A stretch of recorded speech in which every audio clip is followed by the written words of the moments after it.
Le monde n'abandonne jamais à détruire plus de destinées, plus que ce que vous puissiez imaginer. N'abandonne jamais est un poison. Les grands hommes, ce sont les gens qui savent abandonner. Je vais vous expliquer mon histoire. Aujourd'hui, je suis entrepreneur. J'ai une entreprise de distribution de miel naturel. Mais j'ai abandonné beaucoup de projets. N'abandonne jamais, fait que tu es dans des projets qui non rentables, dans des petits projets. Mais comme quelqu'un t'a dit quelque part, il ne faut pas abandonner, toi tu restes cloîtré dans des choses sans avenir. Tu restes cloîtré avec des petits business qui ne sont pas agrandis. Moi, je créais des tunnels, 1 mètre 1000 francs par jour, j'ai gagné 15 000, 20 000. Mais je sais que ça, ce n'est pas ma finalité. À un moment donné, j'ai dû abandonner ça. J'ai gagné 10 à 15 000 par jour. J'ai abandonné ça. Et puis, aller recommencer à vendre des parfums et des pâtes. Par jour, j'ai peiné à avoir 4 000, 6 000 francs par jour. Mais ce qui est intéressant est que, avec la vente des parfums, j'apprenais plus une compétence la plus rare et la plus convoitée en entrepreneuriat. La vente. La vente, l'aptitude à convaincre des inconnus à dealer à faire avec toi. Donc, j'ai abandonné un secteur que j'ai gagné un peu plus pour embrasser un autre secteur où j'apprenais encore plus.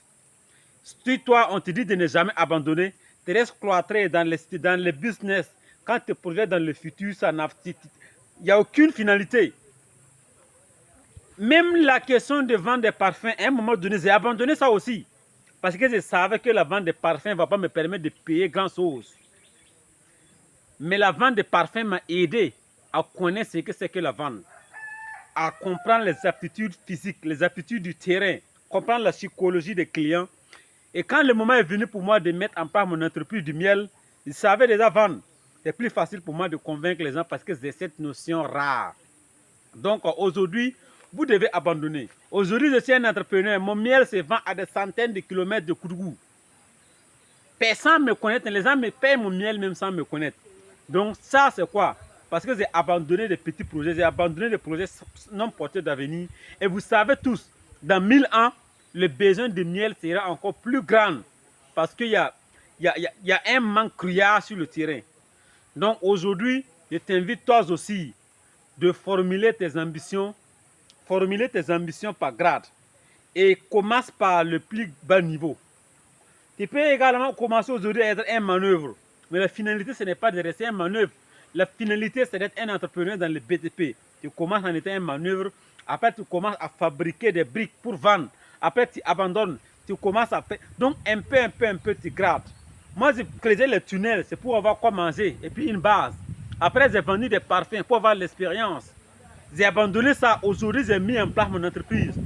Aujourd'hui, j'ai de l'expérience. Je viens vous parler de l'entrepreneuriat, des notions de business. Parce que j'ai osé essayer des choses nouvelles. J'ai osé tenter quelque chose de très important. Je vous invite aussi à prendre conscience de cela. Travaillez vraiment sur vos ambitions. Travaillez sur votre état d'esprit. Travaillez sur les paramètres qu'il faut. Et puis, réussir. Les grands hommes sont les gens qui abandonnent. J'ai abandonné beaucoup plus que ça. J'ai abandonné mes études en 3e année de l'université. J'étais en 3e année. Je pouvais finir ma licence. Mais j'ai abandonné ça pour me concentrer sur mes études. J'étais leader syndical.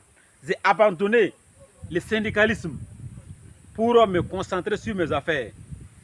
Donc vous aussi, vous devrez avoir le discernement pour abandonner les choses qui vous freinent et vous concentrer sur les choses essentielles. Donc c'est Kébré la réussite. Si tu aimes ce genre de contenu, like et abonne-toi. Ciao, ciao, à la prochaine.